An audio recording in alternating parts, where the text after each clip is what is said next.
হঠাৎ করে আজ আমার কালবৈশাখী এলো কেন? অবশ্য কালবৈশাখী তো আগাম জানা না দিয়েই আসে, আর মুহূর্তের মধ্যে সব ছারখার করে দেয়। যেমন আজ সন্ধেবেলা আমার জীবনটা ছারখার হতে চলেছে।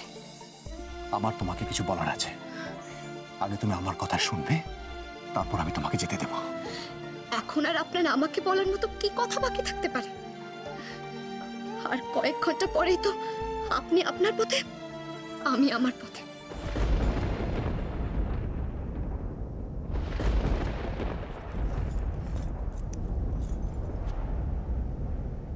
এ কি মেঘ বৃষ্টি?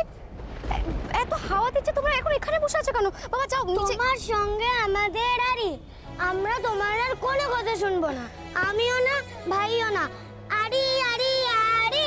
তোমরা আরি করলো, আমি কিন্তু আরি করব না, আমি ভাব করব। ভাব ভাব ভাব। তুমি তাহলে সন্ধেবেলায় আমাদের ছেড়ে কোথাও যাবে না তো বজরঙ্গলি আন্টি?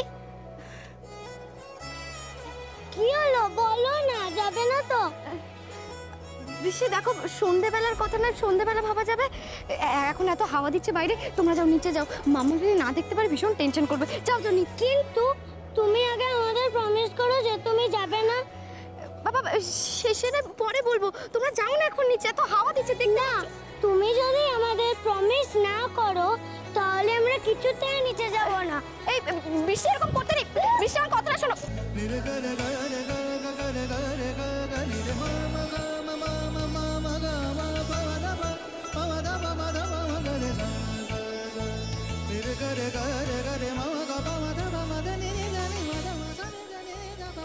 কি করে না বাচ্চাগুলো? এত হাওয়া দিচ্ছে, কোথায় কি হয়ে যাবে? মেঘ বৃষ্টি, মেঘ।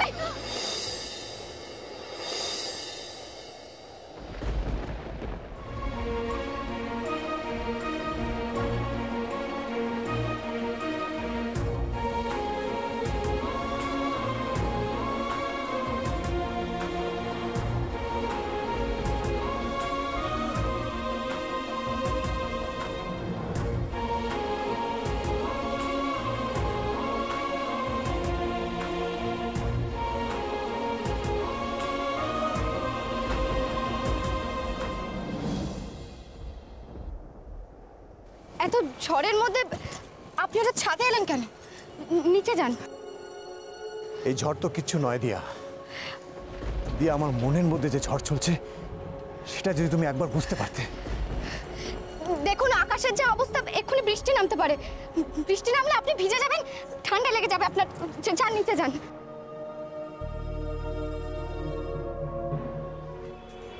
আমার কিচ্ছু হবে না দিয়া, তুমি একটু ধৈর্য ধরে আমার কথাটা শোনো। আমি এই সব কিছু বন্ধ করতে পারি, কিন্তু একটা শর্তে। তোমাকে আর দুর্গাকে আমাকে ছুঁয়ে কথা দিতে হবে, এর সাথে তোমরা কোনো যোগাযোগ আর রাখবে না।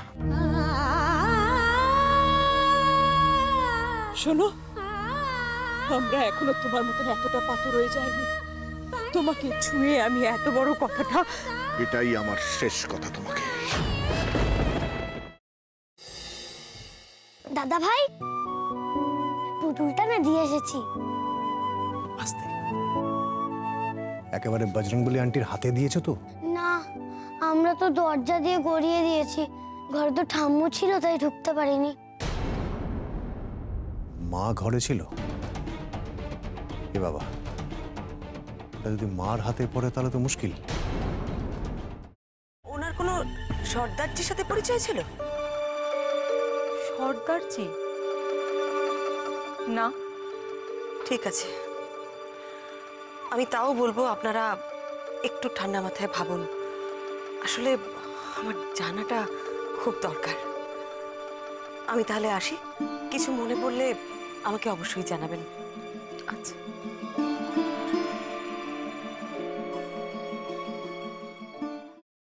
ফ্রাইং প্যানে Emami healthy and tasty refined rice bran oil গরম করে তাতে গোটা কালো সর্ষে আর কারি পাতা ফোড়ন দিয়ে ওর মধ্যে একে একে টমেটো কুচি, বাঁধাকপি বাটা, নুন, হলুদ গুঁড়ো, শুকনো লঙ্কা গুঁড়ো আর সামান্য চিনি দিয়ে ভালো করে কষিয়ে নিয়ে ওই মিশ্রণে কুড়িয়ে বেটে রাখা নারকেল, পাকা লঙ্কা কুচি আর কারি পাতা দিয়ে ভালো করে নাড়াচাড়া করে নামিয়ে নিয়ে নারকেলের স্লাইস, পাকা লঙ্কা স্লাইস আর কারি পাতা দিয়ে সাজিয়ে সার্ভ করুন বাঁধাকপির ঝাল।